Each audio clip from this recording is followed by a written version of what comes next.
মুগ্ধ আবু সাঈদের মতো শত প্রাণ নিভে গেছে। আর কত প্রাণ নিভে গেলে আমাদের হুঁশ ফিরবে? ঘুমোতে গেলেই কানে বাজে শত মানুষের আর্তনাদ, কানে বাজে মুগ্ধের কণ্ঠে সেই পানি লাগবে ভাই, পানি লাগবে।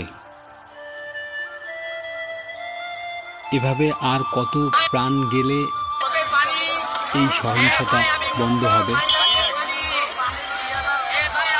আমাদের বিবেকবোধ হয়তোবা নষ্ট হয়ে গেছে, আমাদের চরিত্র হয়তোবা নষ্ট হয়ে গেছে, কিন্তু আমার একটা প্রশ্ন,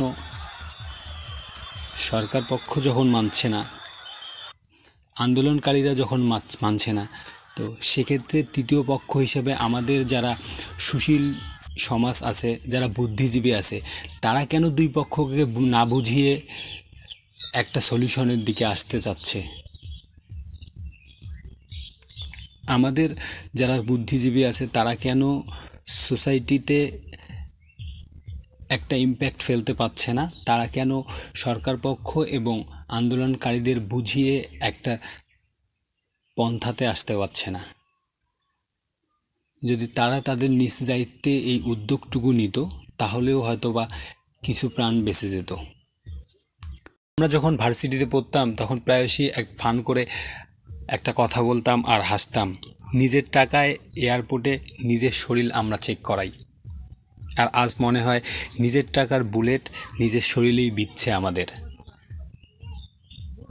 এই রক্তলীলা, এই ধ্বংস, এই মৃত্যু আর কতদিন চলবে?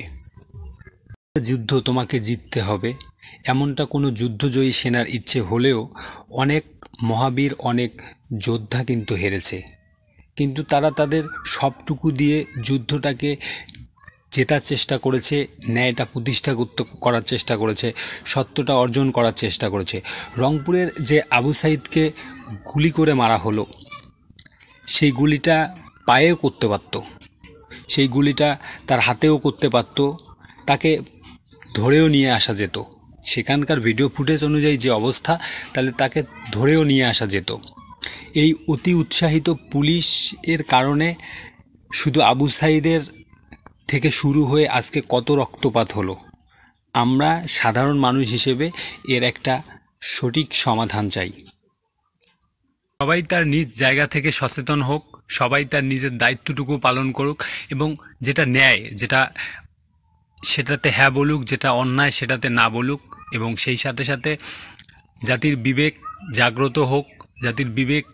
জাতির যারা বুদ্ধিজীবী আছে তারা খুব দ্রুত এটা নিয়ে একটা সলিউশনের মধ্যে আসুক, যাতে আর কোনো রক্তপাত না হয়, আর কোনো মৃত্যু আমরা না দেখি। এই অরাজকতার মধ্যে যারা মারা গেছে, সেটা বিএনপির হোক, আওয়ামী লীগের হোক বা জামাতের হোক, তারা তো এ দেশের সন্তান, এ মাটির সন্তান, এ বাংলার সন্তান। তাহলে